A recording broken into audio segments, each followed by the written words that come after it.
Today, I have some exciting updates to show you on my Android phone related to the OneNote app. If that sounds interesting, stay with me.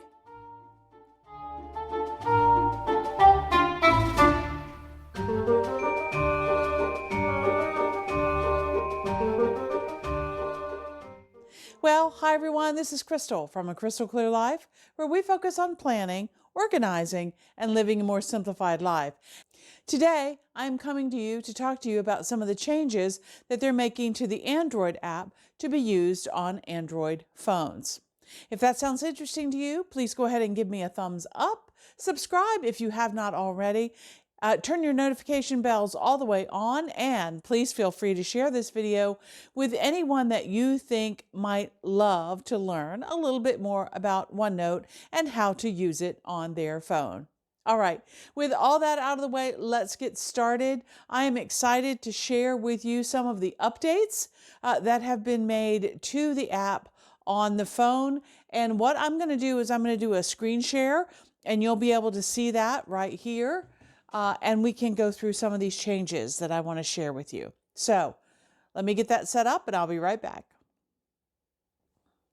Okay, well, as you can see here on my phone screen, I usually use this little widget that is on my phone that's right here in this purple box. And you see at the top that it says OneNote, notebook, and then there's a camera, a microphone, and a little sticky note in the corner. And this shows me all of the current pages or the recently used pages that I have had open, okay? And it's just a list of those pages. Well, I love that widget and I use it a lot. I've talked about that one before, but to show you what I want to show you today, I'm going to go to a little bit bigger screen so you can see it. And I am simply going to click on my OneNote app that I have here on my home screen. And when the OneNote app comes up, you can see again that it has all of my recent pages listed here, and there are quite a few. I think it will go all the way back to August if I want it to, but quite a few of those recent files that I have, okay? One of the ways that it shows the pages is in this box format that you see here, where I have, a little bit of a sample of each one of the boxes, and they're kind of stacked on each other. I like that because I can see even right here, 1, 2, 3, 4, 5, 6, 7, 8 pages. But if you want to change that look, if it's too cluttered for you, you can go up to what looks like an equal sign at the top, or two boxes stacked on top of each other.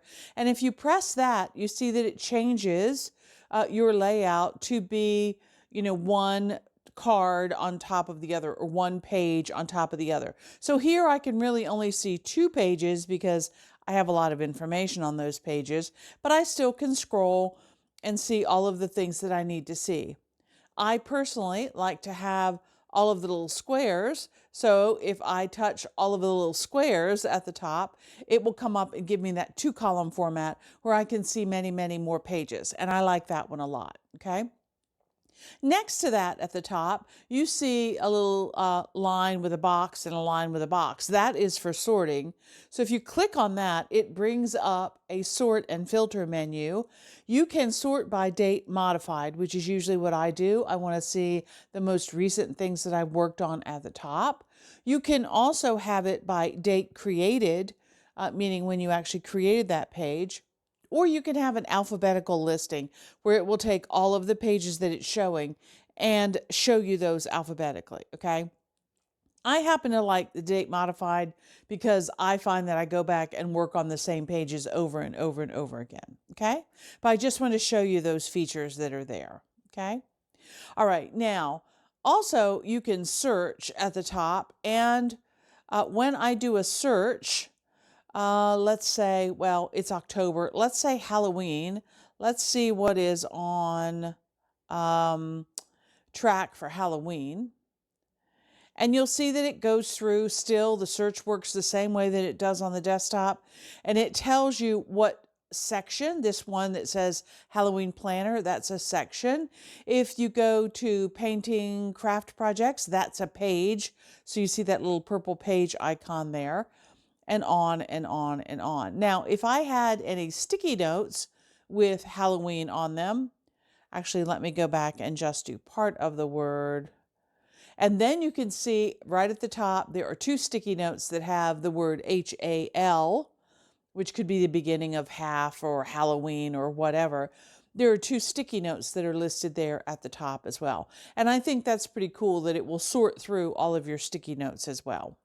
So I love the search feature. That is one of the reasons that I absolutely love OneNote is the search feature is so awesome. Okay. All right. Now, the other thing that I want to show you that's important for me, and if you followed me for any time, you know that I use a monthly inbox that starts out as a blank page with a few customizable tags on it. And boy, by the end of the month, do I have a lot of stuff on that inbox page. Well, I like to keep my inbox pinned at the top. So let me show you how to do that.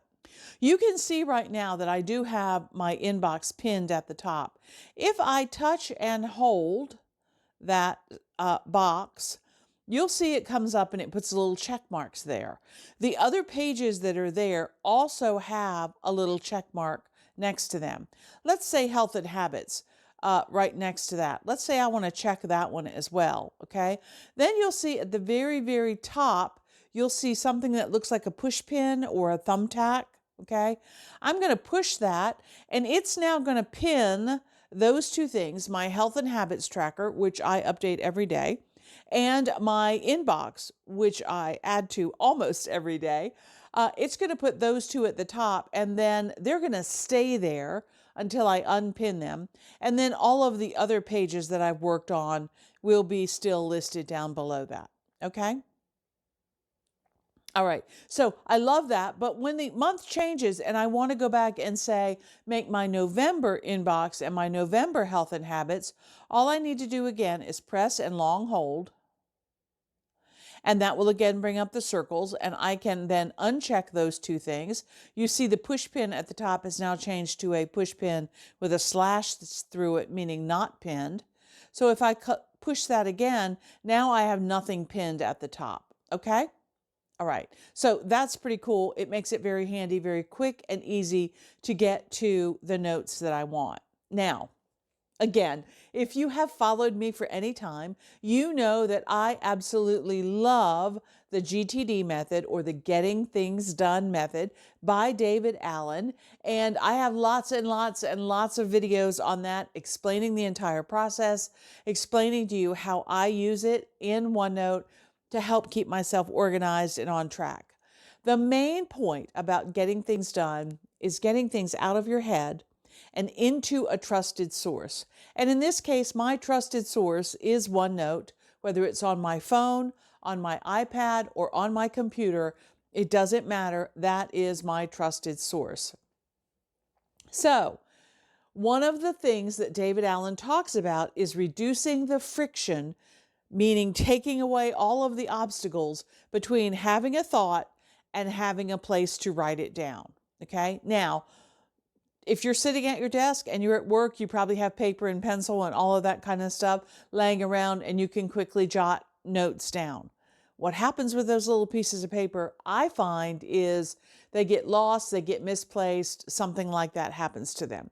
If I can jot it down in my inbox page on my phone, then it's less likely to get lost, okay?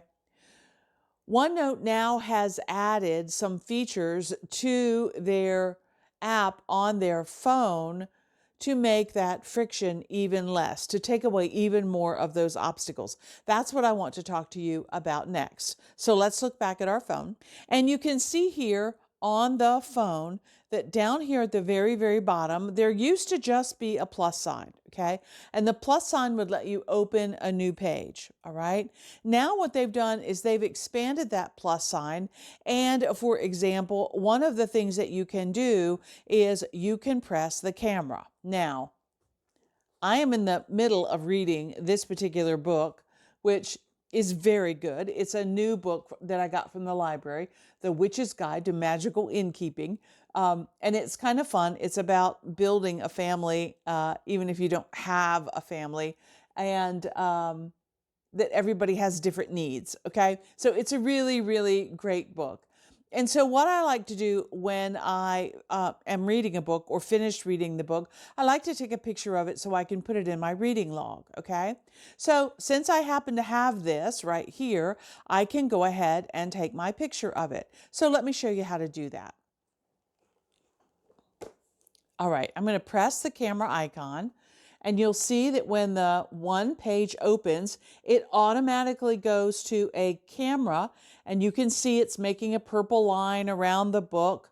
I can either do actions on this, which means like, take the text out of the picture, and there are all different kinds of languages that it will recognize from that.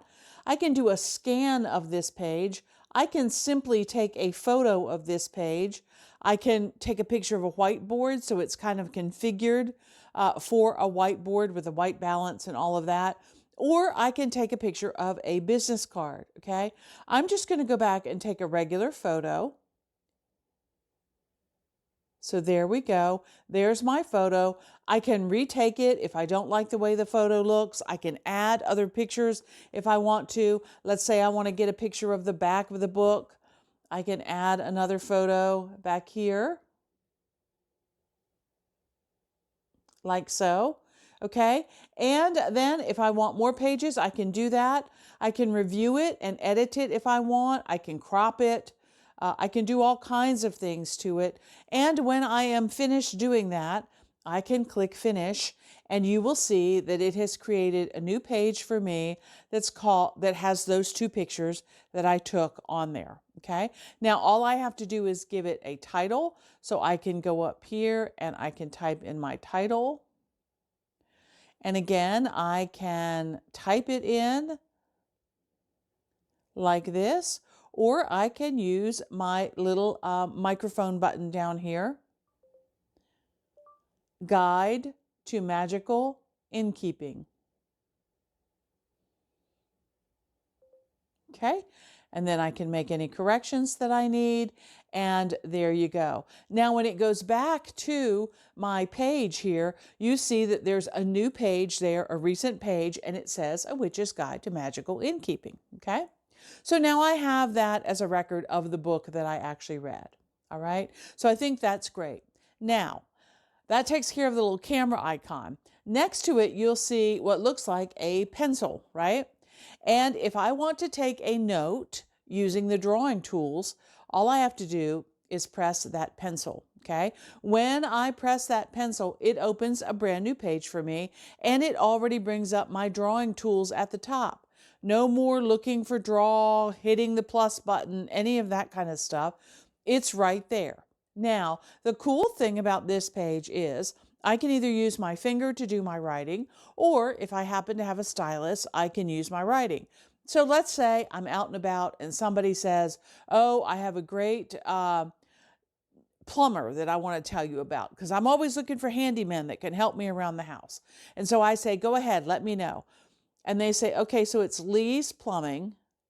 So I can write that down. Okay. And then they'll give me the phone number.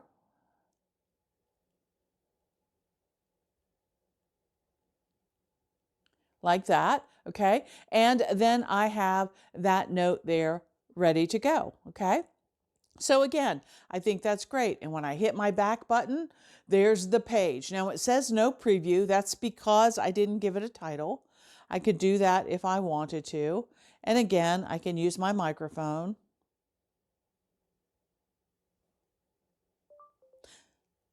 Lee's Plumbing. Okay, and now I have a title for that page. Okay, see how quick and easy this is? I love it. I love it. I love it. Okay, now here's the one that I probably will use the most. And you've already seen me use the microphone how many times on this video already? And that is to take a dictation. They've built dictation right into creating a new page. So let's touch that microphone and see what happens.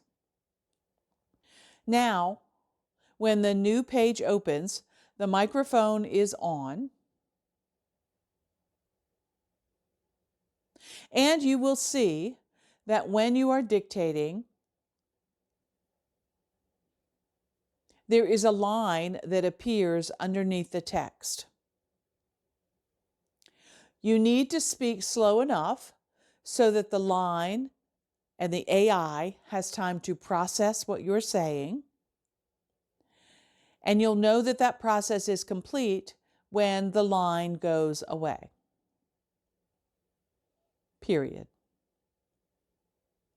It also can understand certain terms. For example, I can say new line,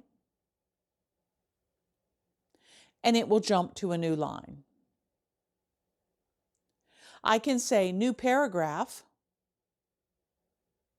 and it will jump to a new paragraph.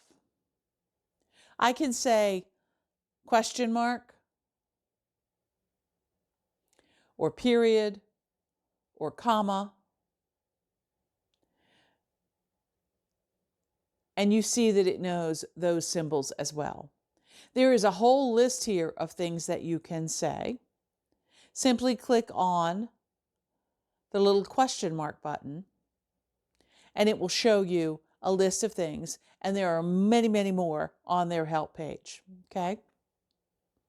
Now, in addition to the dictation button, there's also a recording button, okay? Now, when I have used this is when I have been driving in the car and I am listening to a podcast or a broadcast on the radio, and they are interviewing somebody that I find very interesting, and I want to create a sound clip of what they are talking about, okay? So if I know if it's an interview with one of my favorite authors or something like that, I may go ahead and hit the record button.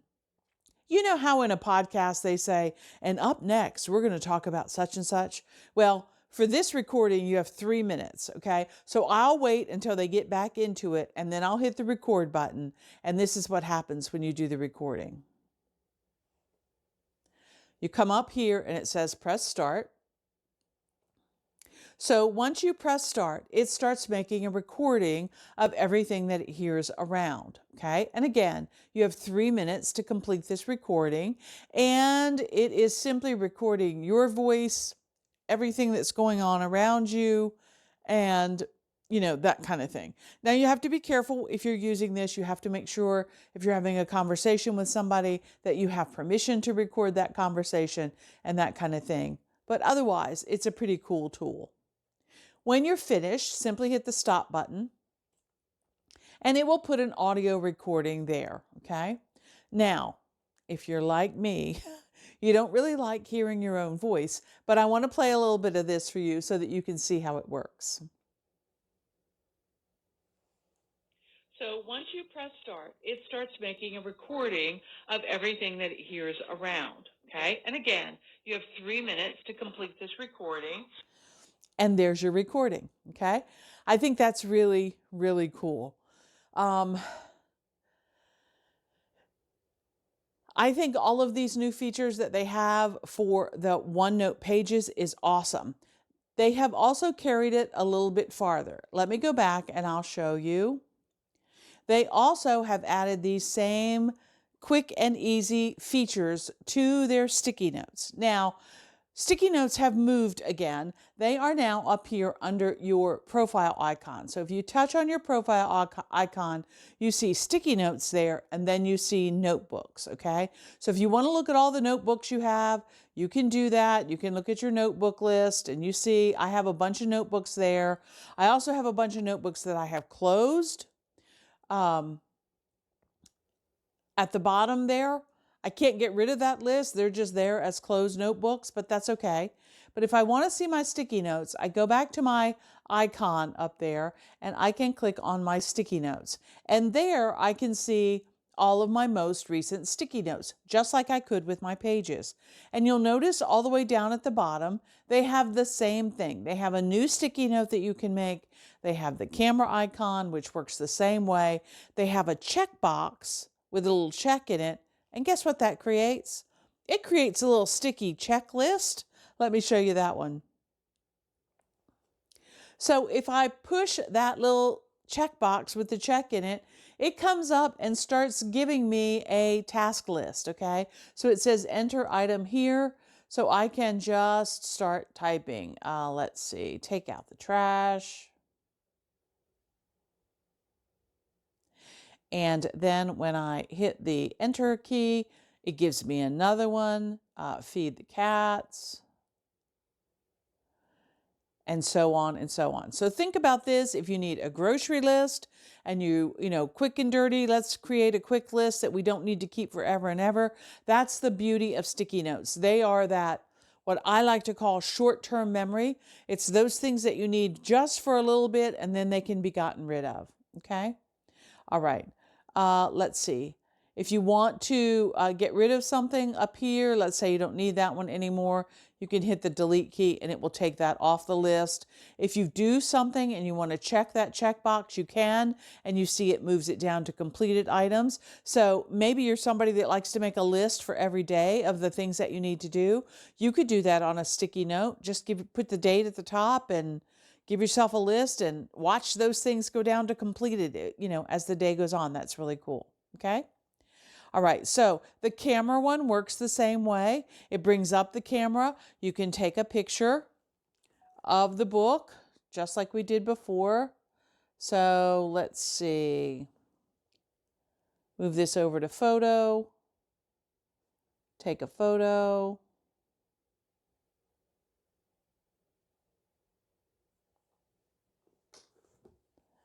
Edit.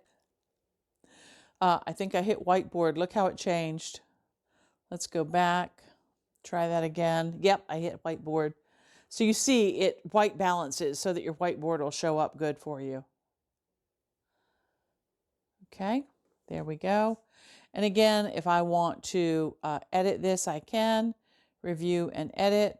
I can crop it if I want. Take out the tripod leg for my camera. Okay, there we go. And now I am finished. Okay, so now I have both things on there. If I want to get rid of that one, I can. Let's delete that image, the whiteboard image. Delete it. Okay, and now we have our sticky note with the current book that we have been reading. All right. Okay, they also have the dictation button, which I think is great. So I think it's fabulous. These little details that they're adding, again, to reduce that friction between getting things out of your head and into a trusted source are excellent. So here's my question of the day. Which one of these features do you think that you would use the most? The dictate button, the camera, the ink, using your stylus or using your finger. I like to call it instant ink. Or creating a sticky note or a checklist or creating a page. Which one of these features do you think that you would use the most? Pinning your most recent things to the top of your list. All of those things are great features that they have added to the Android phone. And they're not all available for the Apple phone yet. Hopefully they are working on them. It is always a slower transition between those Apple devices than it is for Windows or Android devices. Okay. All right. Well, leave me a comment below. Let me know what you think of these features. Let me know which one you think you would use the most. And if you're using an Android phone, let me know if you've used the widget or if you just use the app or, how do you use yours on your phone? I would love to have a conversation with you about that. Okay. All right. Well, I'm seeing the beautiful leaves dancing on the windows here. I love that. I think it's like it's like a natural art installation that I have. It's only at certain times of the day as the sun passes over. I think it's pretty cool.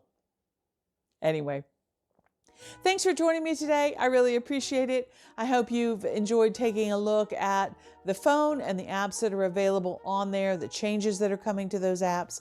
I think they are a great addition to OneNote.